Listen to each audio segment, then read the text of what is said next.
За сайн байцгаана уу бүгдний өдрийн мэндийг хүргэе. 15 дахь өдрийн бичлэгээрээ уулзаж байна.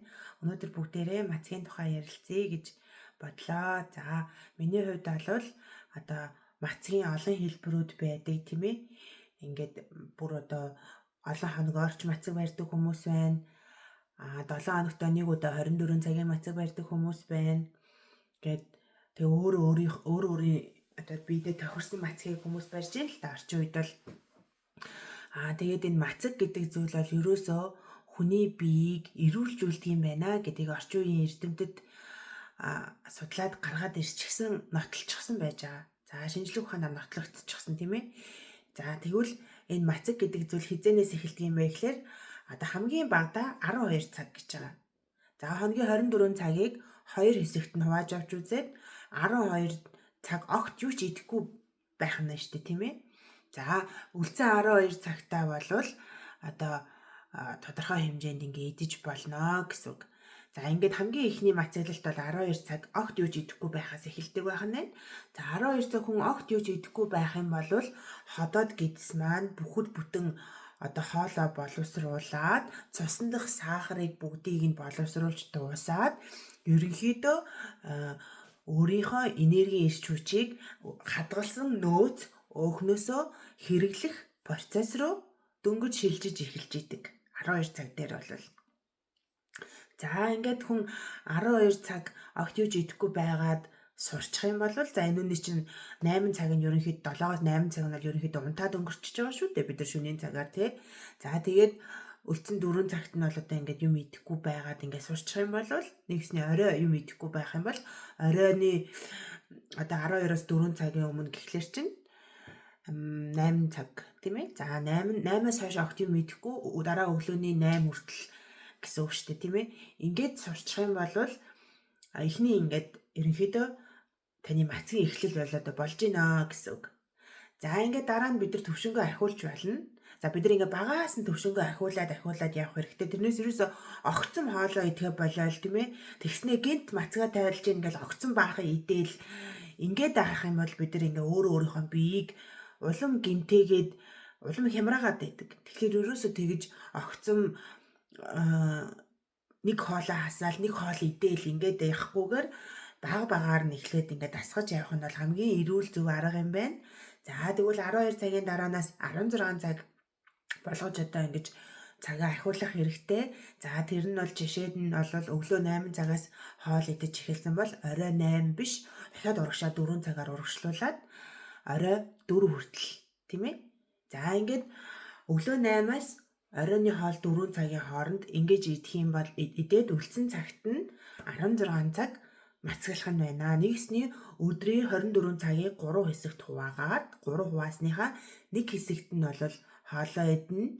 За нэг хэсэгт нь бол унтаж амарна. Үлдсэн одоо 8 цагт нь бол таны бие өөрийнхөө одоо энэ хоол боловсруулах систем маань өөрийгөө цэвэрлэж одоо эдсэн хоолыг чинь бүрэн шингээж чадах ёстой байгаа. За ингээд бид нар 16 цаг огт юу ч идэхгүй зөвхөн 8 цагтаа багтаагаад хооллоод сурчих юм бол одоо мацгийн чанар чинь сайжирч байна гэсэн үг. За энэ бол өдөр тутамдаа тийм ээ. За тэгээд энэ 8 цагтаа мэдээж хэрвээ хүн болгоны биеийн онцлогоос шалтгаална.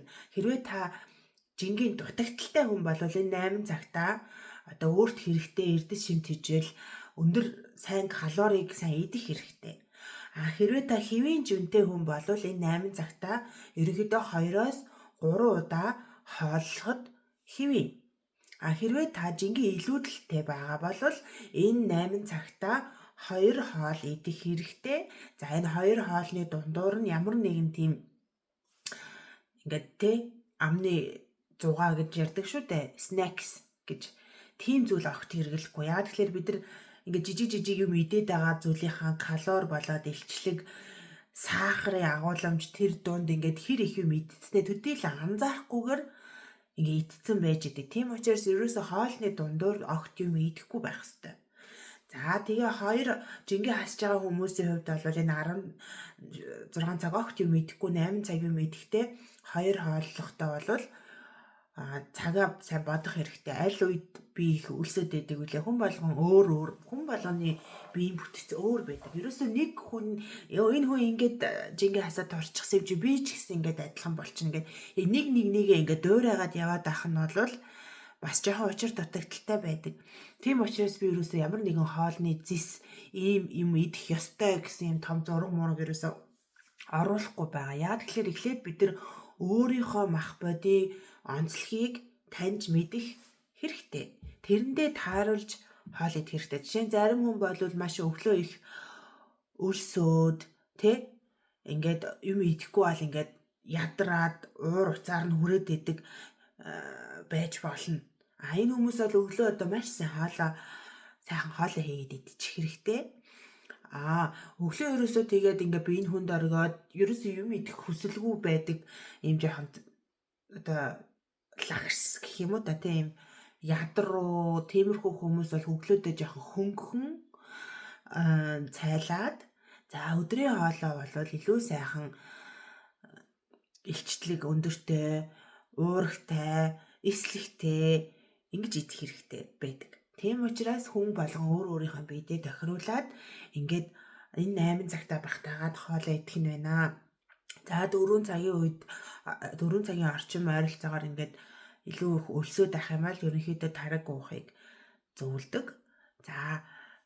Тараг бол өөрөө маш пробиотиктэй эрдэс шимтгийлэлээр баялаг ийм сайхан хүнс монголчуудын уламжлалт хүнс байгаа.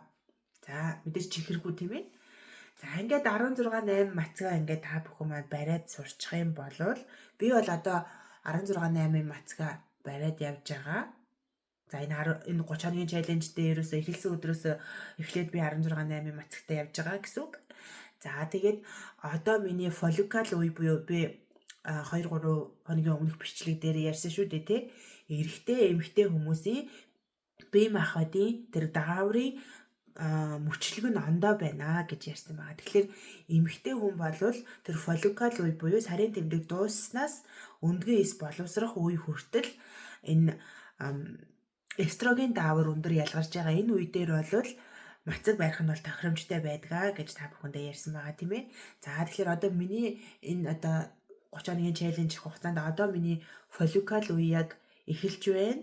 Тэгээд энэ фолликул үе дээр би дараагийн 7 хоногт бол ерөнхийдөө мацгаа бариад явна. 16-8 мацгаа бариад явна. Энэ дээр нэг хоногийн нэмэлтээр 24 цагийн бүтэн мацгийг оруулж ирэх юм төлөвлөгөөтэй байна. Тэгэхээр өнөөдөр бол би 16-8 мацагтай байгаа. Өглөө бол би 2 сайхан өндгөөр ингээд омлет хийгээд идчихсэн. Тэгээд шар тастай сайхан халуун цайгаа уусан. Өдрийн хоолндоо бол би махтай ногоотой хуурах хийж идэнэ. Ингээд орой бол юм идэхгүй 16 цаг юм идэхгүй ингээд унтнаа. Тэгээд энэ фолликулын үе дээрээ бол эмэгтэйчүүд маань мацгаа барихад бол маш тохиромжтой байдаг. Тэгэхээр маргааш юм уу нөгөөдөр би 24 цагийн мацгаа барья гэж бодож байна. Тэрэн дээрээ бас одоо би дээрээ мэдрэгдэж байгаа мэдрэмжээ та бүхэнтэйгээ хуваалцаж видеогоо оруулнаа. Тэгэхээр ингээд мацгаа бид нар ингээд 12, 16, тэгээд 18 гэж бас нэмдэг. Тэгээд 24 болгож нэмдэг байхын тийм ээ. Ингээд бие дасгачих юм бол бид нар ерөөсөө энийг амьдралынхаа хэв маягт оруулаад өгөх юм бол ерөөсөө фолликулын үе дээрээ мацглаад сурчих хэрэгтэй. Бүсгүйчүүд маань эрчүүд маань бол 16-8 мацгаар явж байхад бол хангалттай биеийн нөхөн сэргээлтийг авчдаг. Ийм хэрвээ эрчүүд маань бас жингийн хэрвээ илүүдэлтэй байгаа бол 7 хоногт нэг удаа 24 цагийн мацгийг оруулаад ирэх нь бол маш сайнаар нөлөөлнө. Гэхдээ мацгийг барихаасаа гадна мацгийг тайлах гэдэг зүйл чинь маш чухал байгаа шүү дээ тийм ээ. Ингээд өрсөж явж яснаа одоо би идэж болно гэл шууд шарсан уурсан нөгөө бэлэн ганцны ч гэх юм уу нөгөө юуны түргэн хоол идээд KFC, Pizza Hut мат тэгээд ингээд кола мала уугаад байх юм бол ямар ч үр дүн гарахгүй. Тиймээс бид нар яг энэ 8 цагийн үедээ бас яг нөгөө сахараа хасах хэрэгтэй, транс тосыг хасах хэрэгтэй, тэр элдв гадуур зарагдаж байгаа түргэн хоолуудыг хасах хэрэгтэй. Ингэж бид нар дээр бас тодорхой хэмжээний өөрчлөлтүүд маань гарнаа. Тэгэхээр 16-8 мацгийг та нар маань барьж хэвшээрэй гэж уриалмаар байна. За дараагийн бичлэгээр уулзъя баяр таа.